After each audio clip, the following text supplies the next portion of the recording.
Shalom. Haleluya. Haleluya.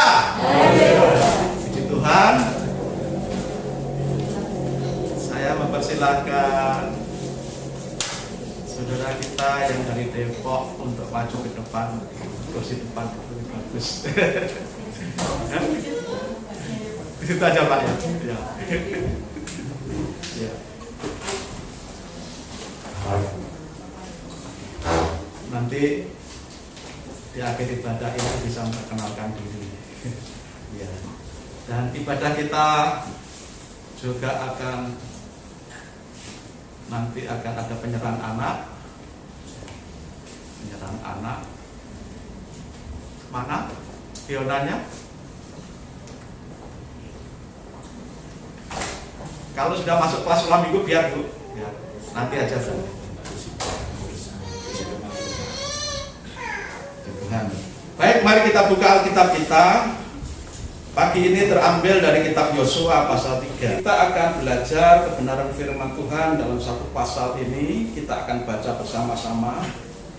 Walaupun beberapa hari yang lalu ya, dalam program pembacaan Alkitab sehari-hari kita sudah lewati Yosua pasal 3 dan hari ini Yosua pasal 7 ya.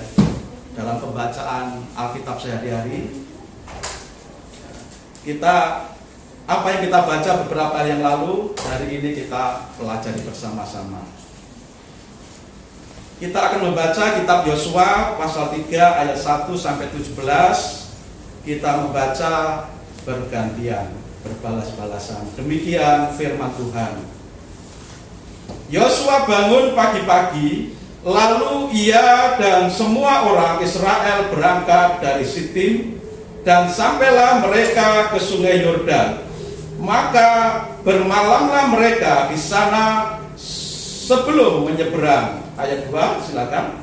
Setelah 3 hari, para pengatur pasukan menjalani seluruh negara dan memberi perintah kepada bangsa itu, katanya, segera sesudah kamu melihat tabut perjanjian Tuhan Allahmu yang diangkat para imam yang memang suku Lewi, maka kamu harus juga berangkat dari tempatmu dan mengikutinya. 4. Hanya kepada kamu yang tahu itu harus ada jalan kira-kira 2000 masa panjangnya. Janganlah mendekatinya. Maksudnya supaya kamu mengetahui jalan yang harus kamu tempuh, sebab jalan itu belum pernah kamu lalui dahulu.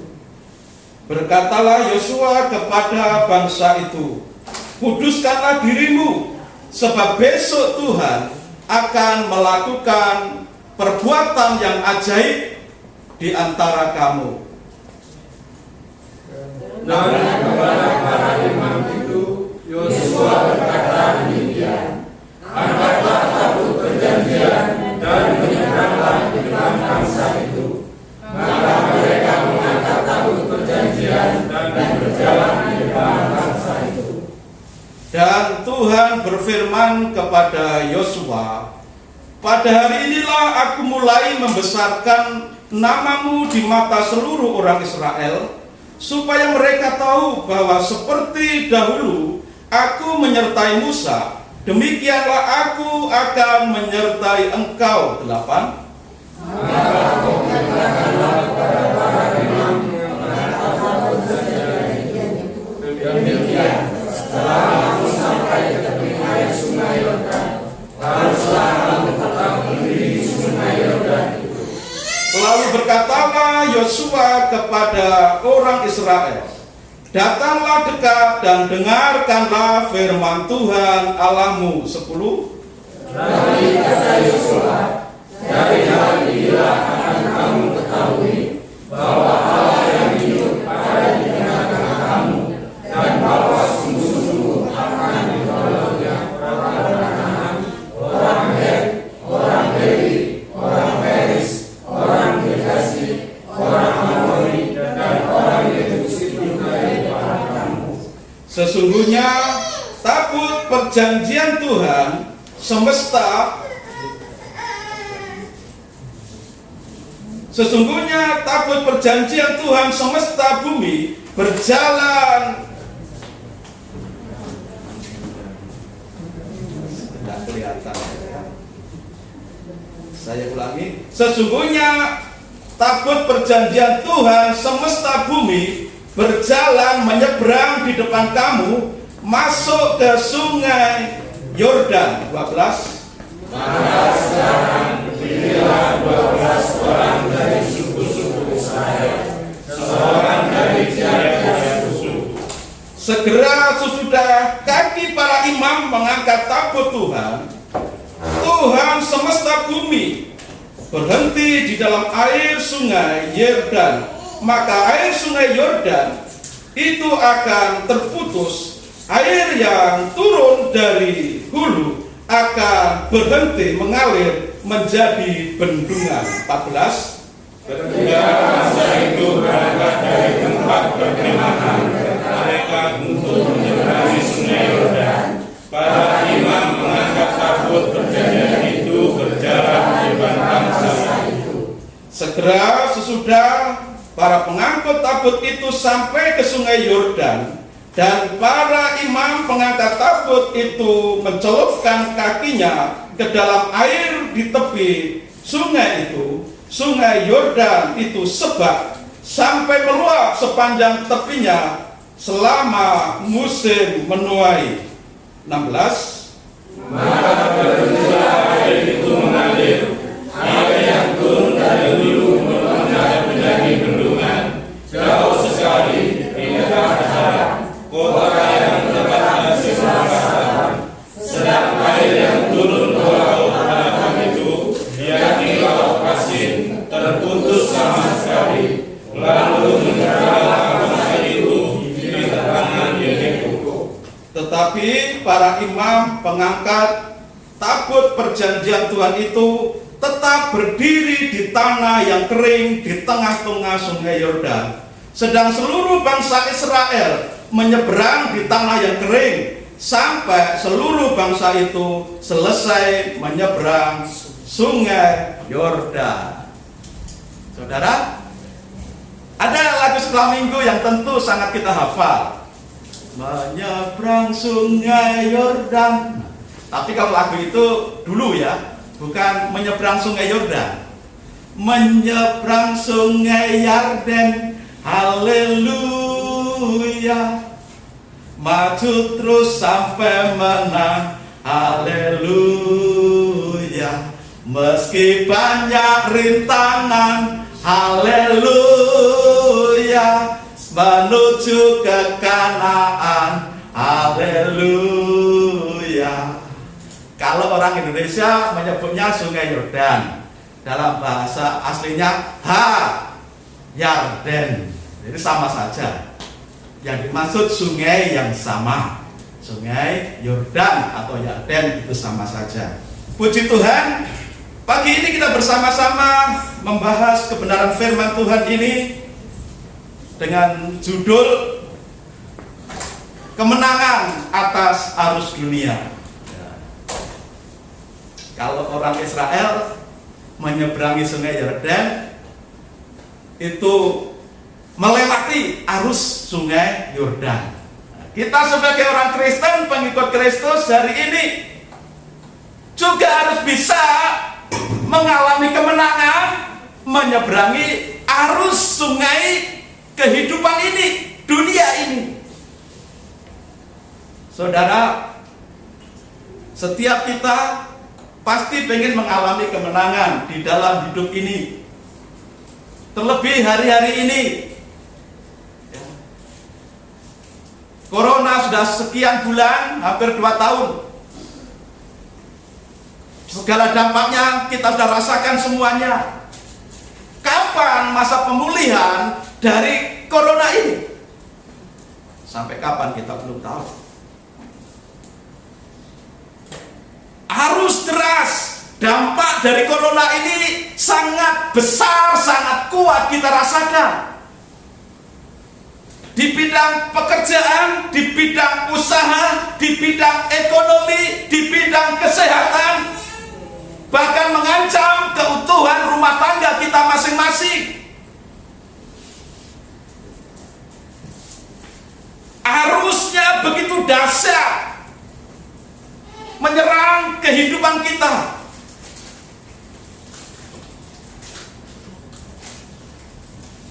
Belum lagi arus yang begitu deras dari kehidupan global dunia ini. Semua ada di genggaman kita.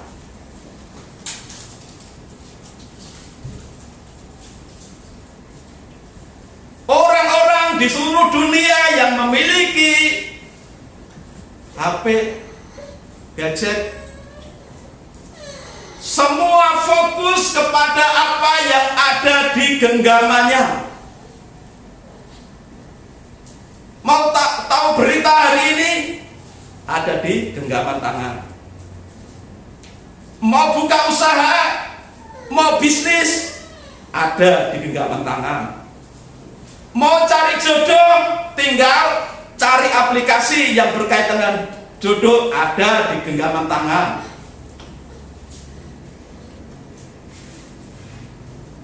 Mau cari apa saja ada di genggaman tangan. Hal yang baik, hal yang buruk ada di genggaman tangan kita. Tinggal kita fokusnya ke bagian yang mana di genggaman tangan itu.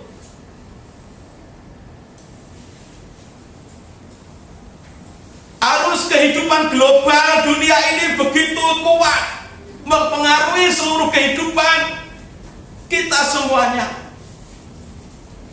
Dari anak-anak, remaja, pemuda sampai dewasa, semua asik dengan apa yang ada di genggamannya. Sehingga tanpa disadari atau tidak, pola hidup, gaya hidup pun seringkali mengikuti arus global yang ada di genggaman tangannya. Anak-anak remaja, anak-anak pemuda,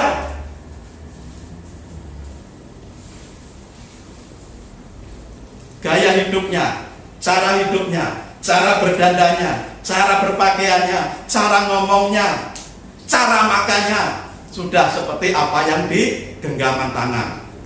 Kebanyakan di genggaman tangannya itu drakor. Maka gaya hidup Korea itu mempengaruhi kehidupannya. Gaya berpakaian, gaya hidup sehari-hari.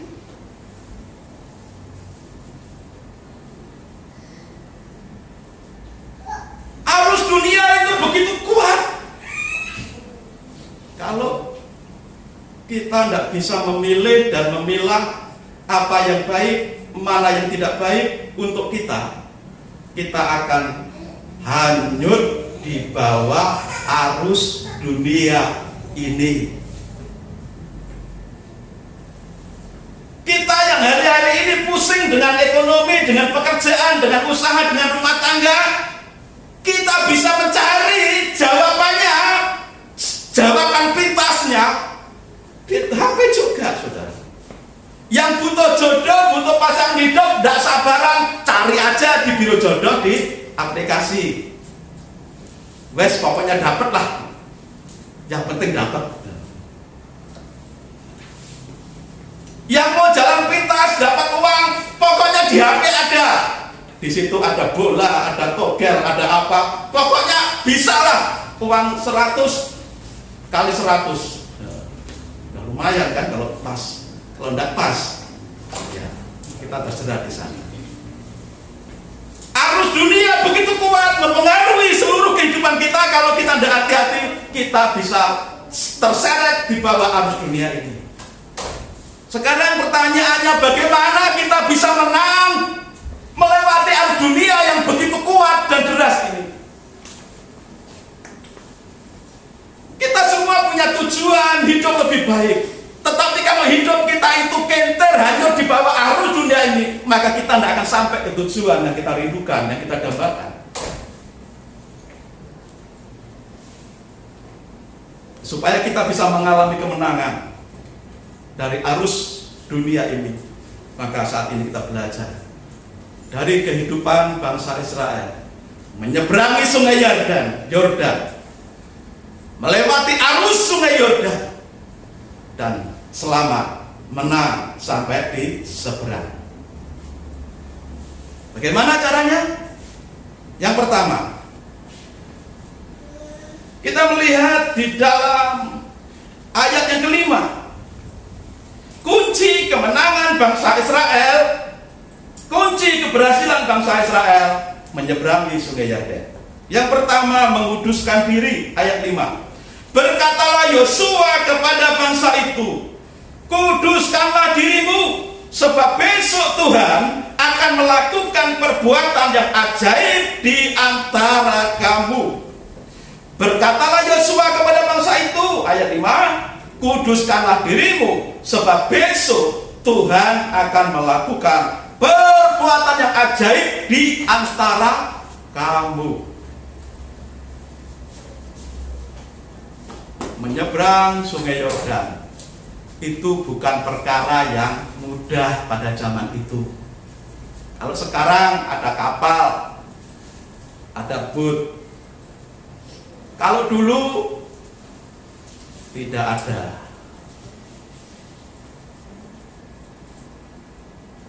Panjang sungai Yordan itu 200 km lebih. Lebarnya bervariasi. Lebar sungai yang paling sempit sungai itu lebarnya sekitar 500 meter.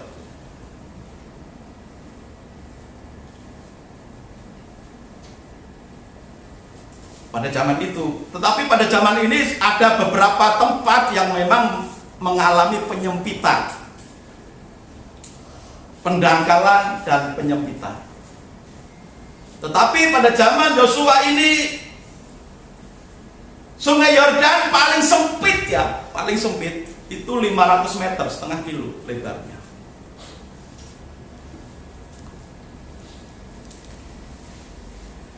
Ya, kalau sungai di sini enggak sepanjang itu, selebar itu. Sungai Berantas saja enggak ada 100 meter lebar. Mungkin bisa kalau sampai yang memang sampai di bagian paling atasnya sekitar 100 meter lah.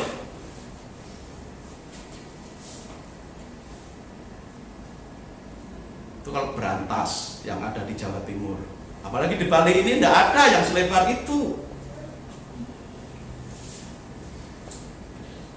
Kalau sungai yang lebarnya aja 500 meter, kita bisa bayangkan betapa susahnya untuk bisa menyeberangi.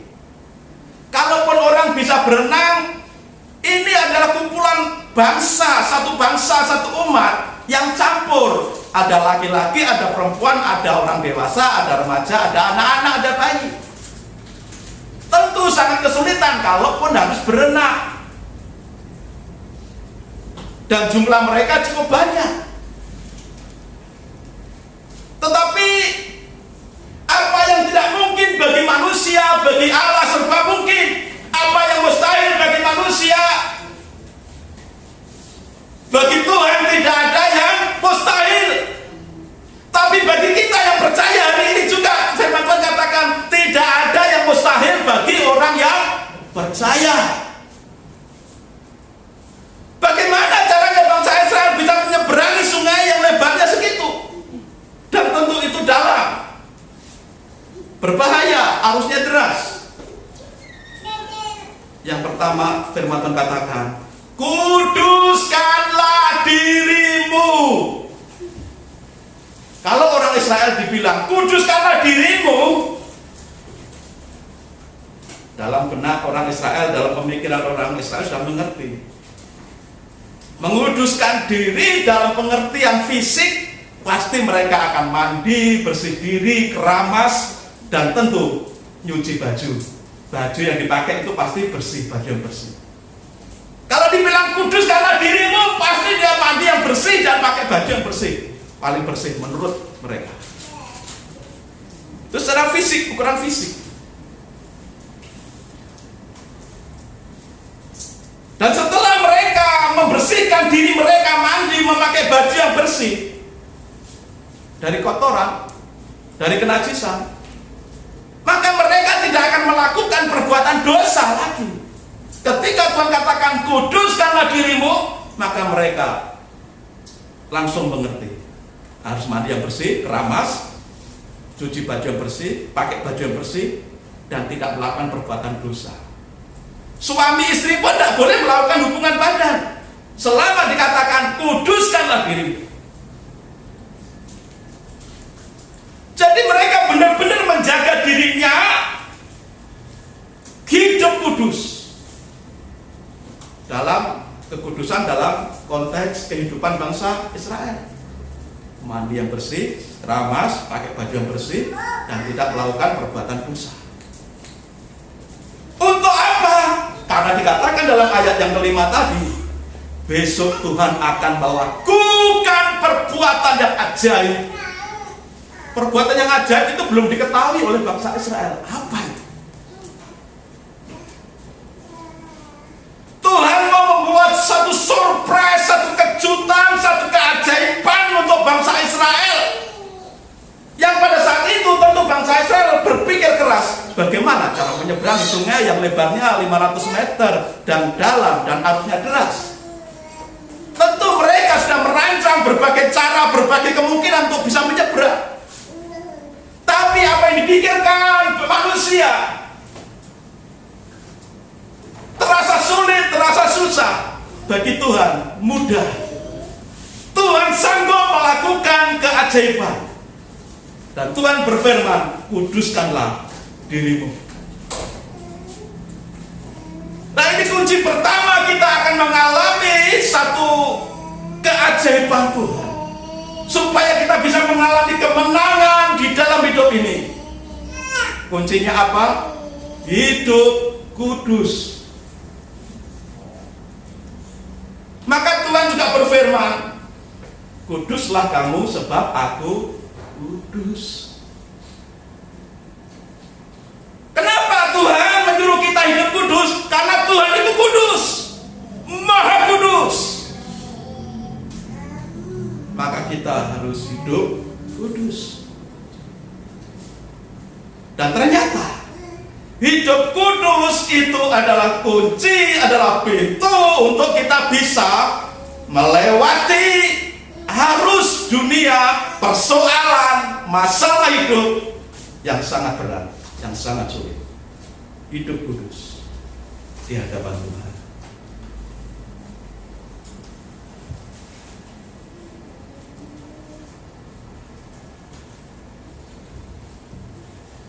Ini penting, saudara.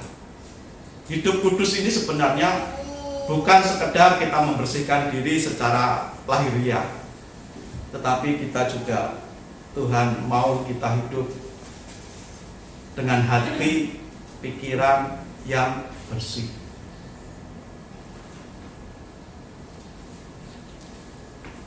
Bangsa Israel menyeberangi Sungai Yordan menuju tanah perjanjian Kanaan. Tanah yang berlimpah susu dan madu, penuh dengan berkat Tuhan. Kalau masuk ke negeri Kanaan, lalu mereka mendapati semuanya serba enak, serba wah, serba dapat makanan, minuman, buah-buahan yang begitu banyak dan subur. Kalau tidak didasari dengan hidup kudus, mereka akan mudah lupa diri. Maka Tuhan mau yang pertama untuk bisa melewati Sungai Yordan itu harus hidup kudus. Tuhan berfirman, kuduslah kamu. Niat, motivasi untuk menyeberangi, melewati Sungai Yordan, untuk menaklukkan Kanaan, itu harus didasari dengan motivasi, niat hati yang bersih, yang suci.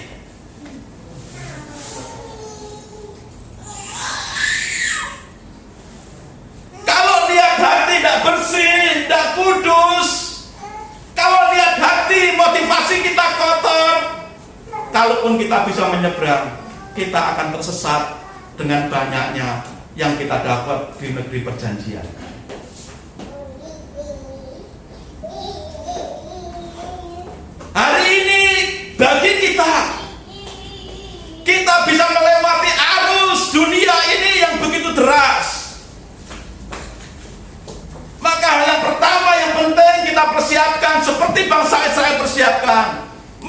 kuduskan hidup kita, niat hati kita, motivasi kita. Harus bersih, harus suci di hadapan Tuhan. Sehingga pemazmur juga menuliskan, sekiranya ada niat jahat dalam hatiku, tentu engkau tidak akan mendengarkan doaku.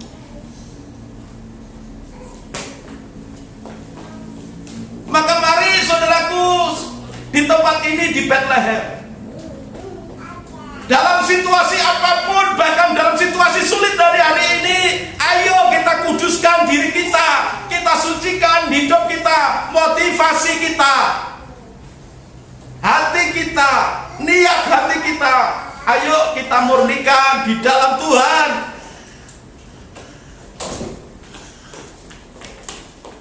Orang yang kudus hidupnya, kalaupun dia dapat emas, dia tidak akan lupa diri, dia akan tetap ingat Tuhan.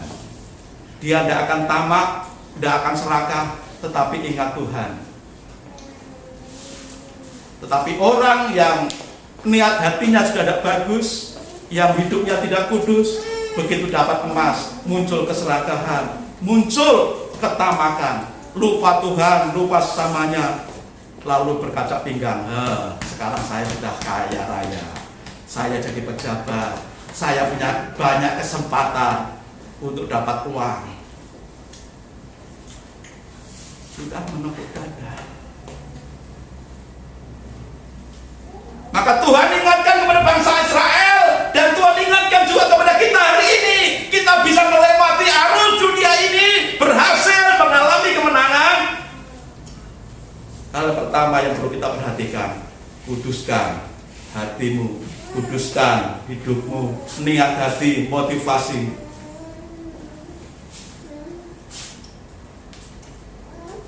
Orang yang hatinya sudah disucikan, dikuduskan Tuhan, dia dapat seberapapun dia akan tetap bisa bersyukur. Dapat sedikit bersyukur memuji Tuhan, dapat banyak bersyukur memuji Tuhan. Orang yang hatinya, hidupnya dikuduskan Tuhan, apapun situasi yang dialaminya, dia tetap mempermuliakan Tuhan. Seperti Ayub, dia selalu berdoa, bukan hanya untuk dirinya, tapi untuk anak-anaknya, untuk keluarganya. Dan ketika habis segala sesuatunya, harta bendanya habis, kesehatannya pun merosot begitu tajam, dia sakit-sakitan, ditinggalkan istrinya, ditinggalkan orang-orang dikasihnya, habis semua yang dia punya. Karena hidupnya kudus, dia tetap berkata, aku datang ke dunia dengan telanjang, aku kembali pun dengan telanjang. Tuhan yang memberi, Tuhan yang mengambil, terpujilah nama Tuhan.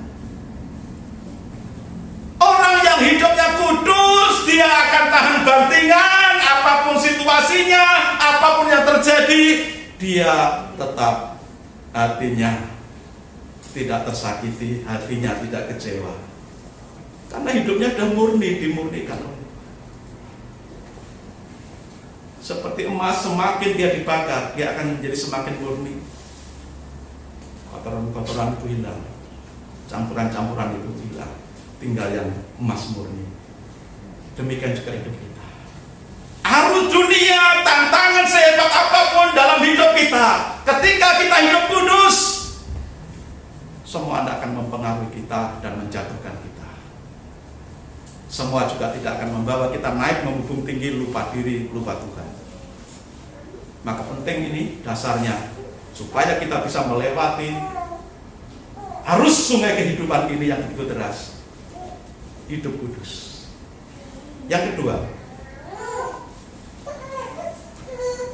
ayat yang ke-11, ayat 6 sampai 11, saya bacakan. Dan kepada para imam itu Yosua berkata demikian, angkatlah tabut perjanjian dan menyeberanglah di depan bangsa itu.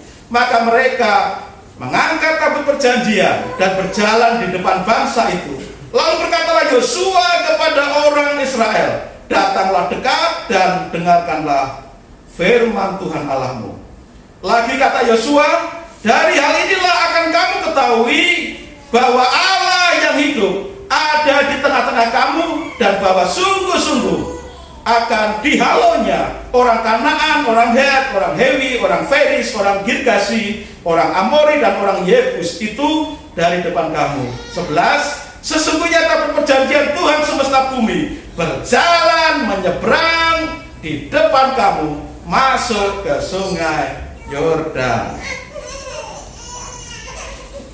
Dari beberapa ayat yang kita baca ini, setelah Tuhan memerintahkan bangsa Israel hidup kudus, Tuhan selanjutnya memerintahkan agar bangsa Israel memusatkan diri, fokus kepada Tuhan.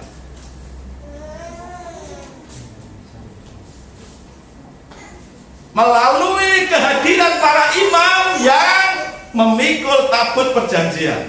Tabut perjanjian itu adalah simbol kehadiran Tuhan di tengah-tengah umat Israel. Melalui tabut perjanjian yang dipikul oleh para imam menuju sungai Yordan. Dan ketika sampai di tepi sungai Yordan, mereka berhenti dan dikatakan air itu berhenti, tidak mengalir.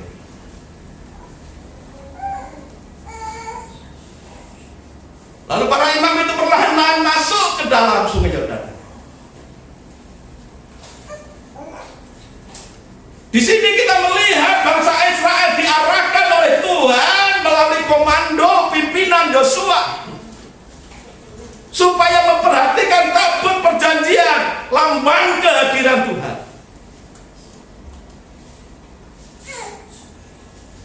Maka kita pada hari ini, kita juga diajar. Kita diajar dan diajar untuk kita bisa melewati arus kehidupan dunia yang begitu deras, supaya kita bisa sampai dan mengalami kemenangan. Kita harus fokus kepada Tuhan, fokus kepada hadirat Tuhan. Seperti bangsa Israel mengikuti para imam, di belakang para imam. Jaraknya pun cukup jauh,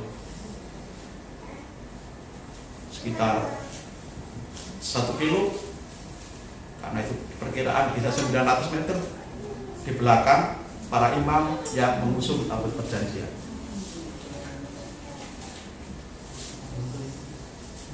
Umat Israel diajak untuk fokus kepada Tuhan. Kita hari ini, ayo kita fokus juga kepada Tuhan, supaya kita bisa melewati arus kehidupan dunia yang begitu deras, pengaruh dunia yang begitu keras. Kalau kita tidak fokus kepada Tuhan, kita akan hanyut di bawah arus dunia ini dan hilang entah kemana. Kita bisa hilang di diskotik, kita bisa hilang di dalam penjara, kita bisa tenggelam di dalam narkoba, kita bisa tenggelam di mana saja dalam kehidupan dosa kalau kita tidak fokus kepada Tuhan. Maka penting di sini, 1, hidup kudus, 2, fokus kepada Tuhan seperti bangsa Israel, memperhatikan kehadiran imam yang menggotong, memikul tabut perjanjian. Fokuslah kepada tabut perjanjian, fokuslah pada kehadiran Tuhan, fokus pada Tuhan. Arus sungai Yordan deras, sungainya lebar dan dalam. Kalau bangsa Israel fokus kepada sungai yang deras arusnya, kalau bangsa Israel fokus kepada sungai yang lebar dan dalam, mereka akan berkecil hati dan mereka akan ngamuk pada Yosua. Ngapain kita di sini? Ayo kita balik saja di padang gurun. Tetapi karena Tuhan memerintahkan Yosua, Yosua menyampaikan firman Tuhan kepada bangsa Israel.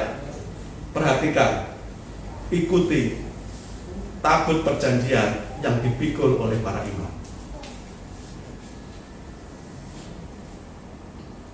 Sama dengan kita hari ini. Jangan perhatikan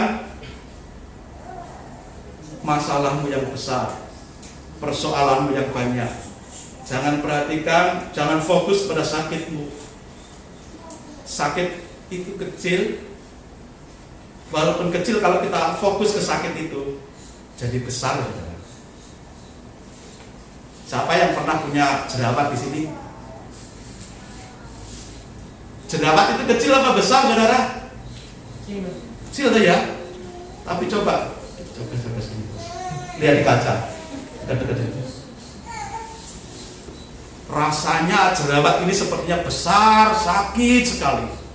Padahal kecil. Kenapa?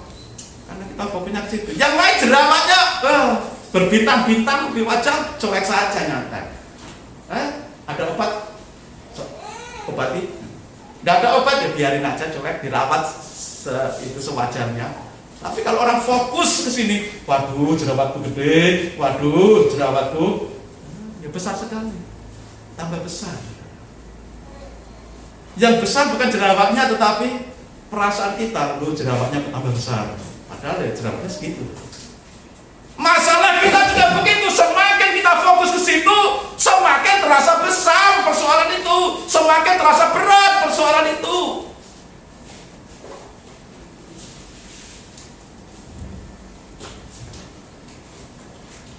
Barang yang kecil, barang yang kecil di sini ya, tidak ada contohnya yang kecil apa. HP dah, ini HP ini kan kecil cuma segini. Tapi kalau kita fokusnya ke HP gini, sampai deket gini, kan akhirnya nutupi mata kita, saudara, pandangan kita. Padahal HP ini kecil. Tetapi kalau terlalu dekat dengan mata kita fokus ke barang itu, walaupun kecil, jadi besar. Barangnya tetap kecil, tapi perasaan kita yang membuat benda itu jadi besar. Maka hati-hati dengan fokus kita.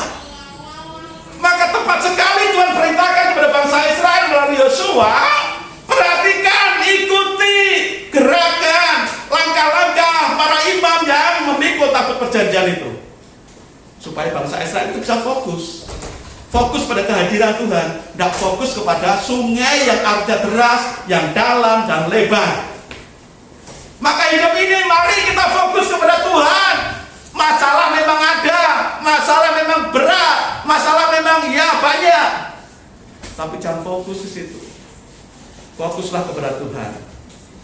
Tuhan sanggup menolong, seperti halnya Tuhan sanggup menolong bangsa Israel keluar dari Mesir, menyeberangi laut Teberau yang dipimpin oleh Musa.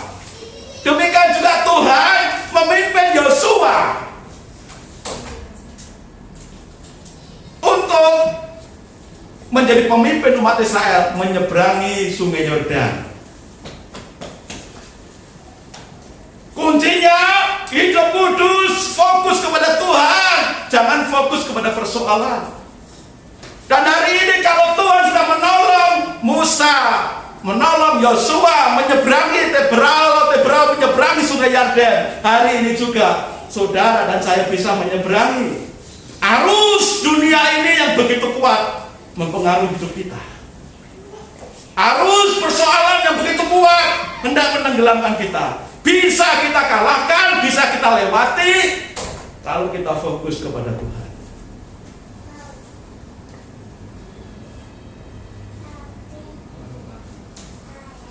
Fokuslah pada kehebatan Tuhan. Fokus pada kemahakuasaan Tuhan. Fokuslah kepada Yesus sang pembuat keajaiban. Hidup di dunia ini memang ada masalah, dan banyak masalah karena dunia ini sudah jatuh dalam dosa. Karena dunia ini sudah dikutuk. Tapi kita bisa melewati semuanya itu.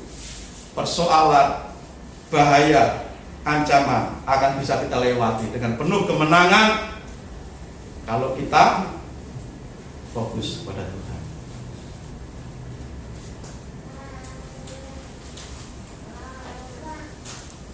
Yang ketiga, satu, hidup kudus. Dua, fokus kepada Tuhan.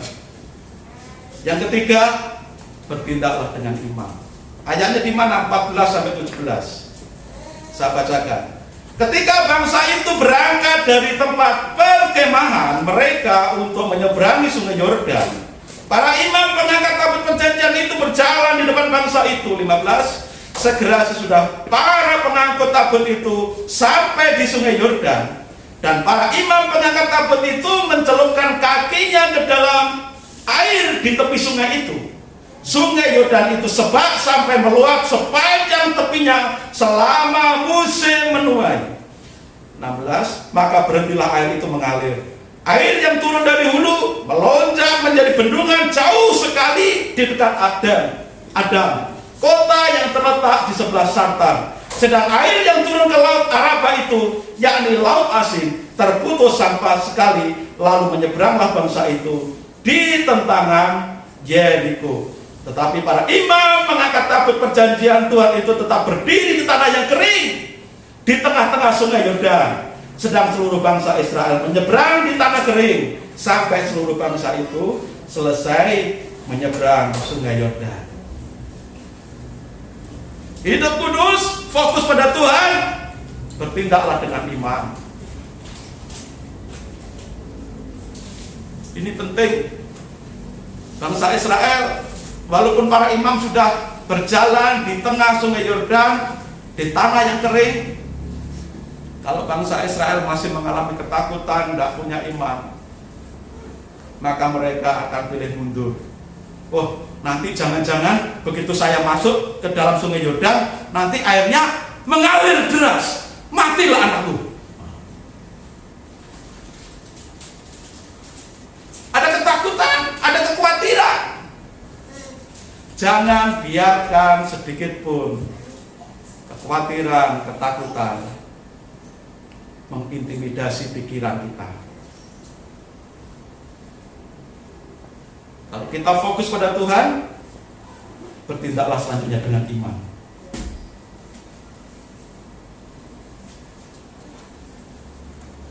Ketika Tuhan katakan, besok aku akan membuat keajaiban, percayalah kepada firman Tuhan.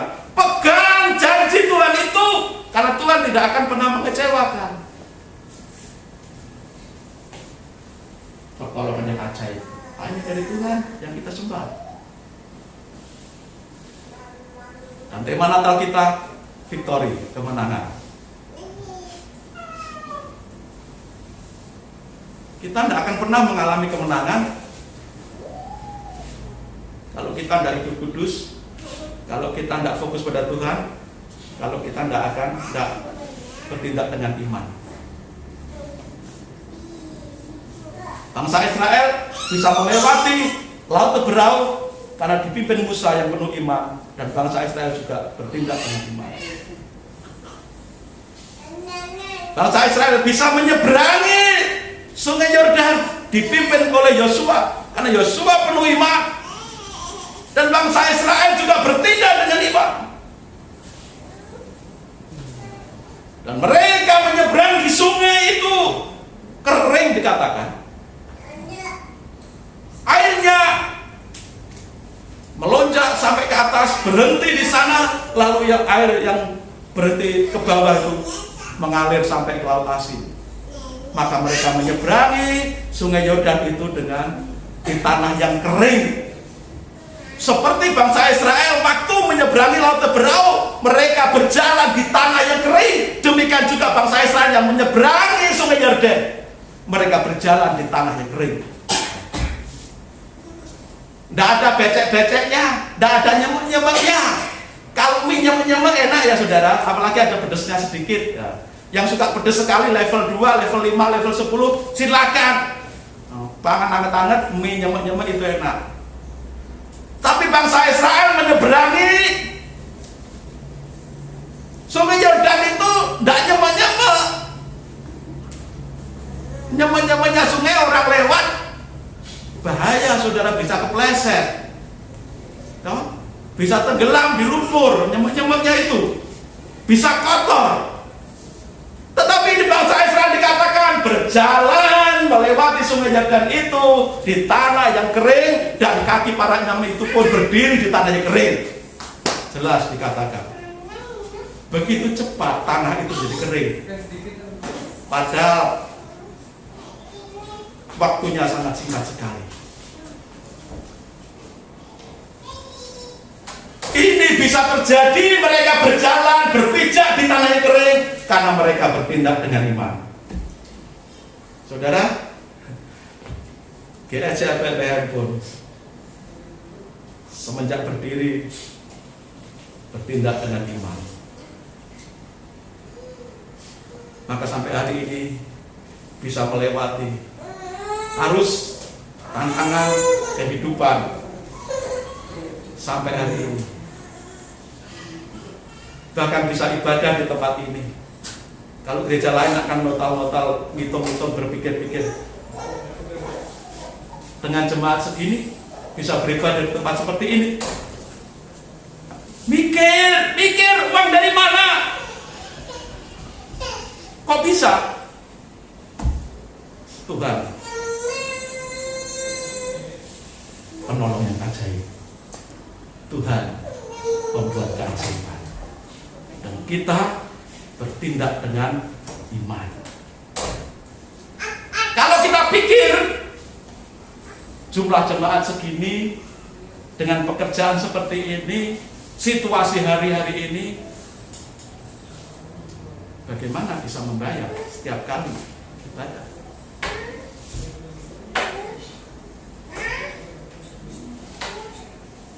Tapi sampai hari ini sekian tahun Tuhan menolong kita dan terus membuat satu keajaiban demi keajaiban. Hidup kita Bethlehem ini penuh dengan keajaiban Tuhan.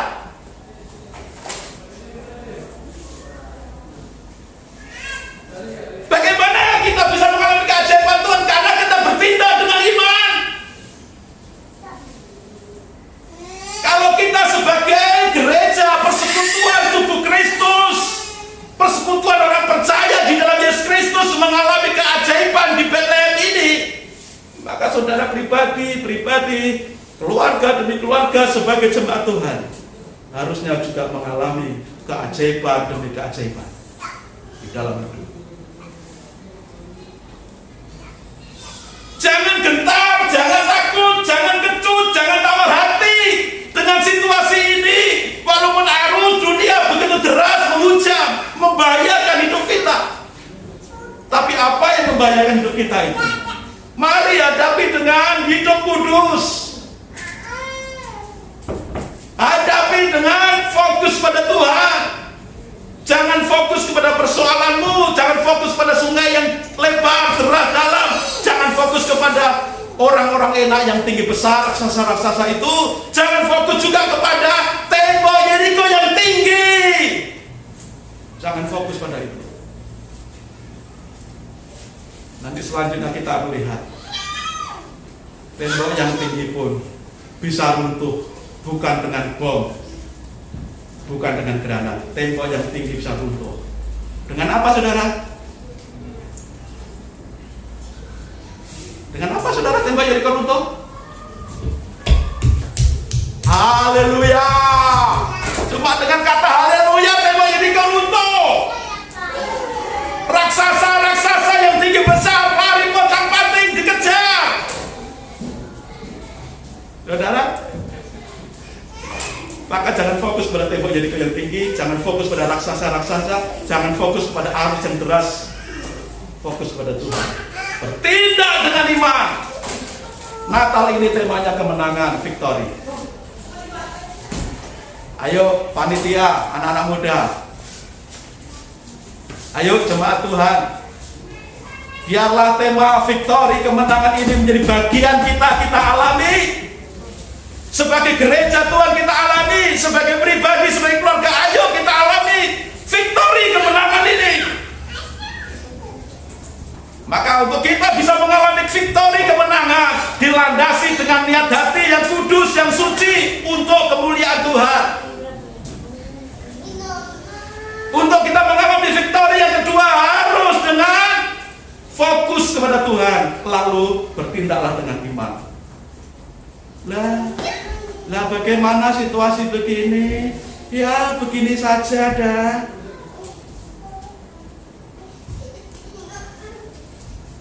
Kalau dulu Tuhan sudah menolong kita, ini Tuhan juga akan menolong. Kalau dulu Tuhan membuat keajaiban dalam hidup kita, kemarin Tuhan berikan keajaiban bagi kita, hari ini juga Tuhan berikan keajaiban bagi kita. Masa depan kita pun penuh diwarnai dengan keajaiban Tuhan. Bertindaklah dengan iman. Kalau kita fokus kepada diri sendiri, fokus kepada persoalan, fokus kepada tantangan, fokus kepada sungai yang deras dan lebar dan dalam, fokus kepada tembok Yeriko yang tinggi, fokus kepada raksasa-raksasa orang enak yang tinggi besar, kita tidak akan berbuat apa-apa. Kita tidak akan mengalami kemenangan total. Ya, memang begini ya begini saja dah. Jangan. Ini untuk Tuhan, untuk kemuliaan Tuhan. Punya iman, bertindak dengan iman, bisa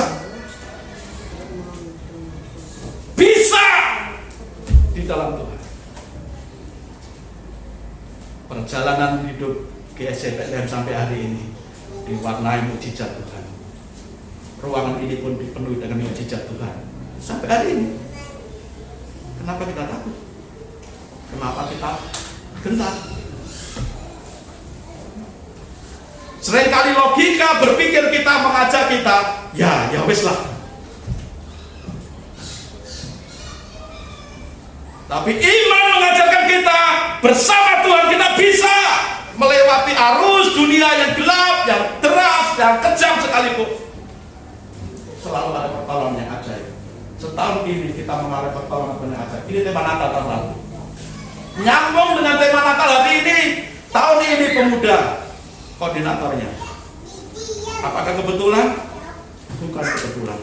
Tuhan mau supaya kita sebagai gereja Tuhan mengalami pertolongan yang ajaib sepanjang tahun ini dan selanjutnya kita akan mengalami victory, kemenangan demi kemenangan terus akan kita alami dalam kesehatanmu, dalam pekerjaanmu, dalam usahamu, dalam rumah tanggamu, dalam kehidupan keimananmu. Engkau mengalami victory, kemenangan di dalam Tuhan. Amin, saudara. Amin. Kalau kita tidak hidup kudus, kalau kita tidak fokus pada Tuhan, kalau kita tidak bertindak dengan iman, kita akan kalah terbawa arus dunia ini. Iman pun bisa tergeser. Imannya pasif. Supaya tidak pasif, bertindaklah dengan iman. Iman itu selalu aktif. Iman yang benar itu aktif. Apapun tantangan tidak takut, apapun rintangan tidak takut. Karena Tuhan beserta dengan kita. Tuhan Yesus memberkati kita semuanya. Mari kita berdoa.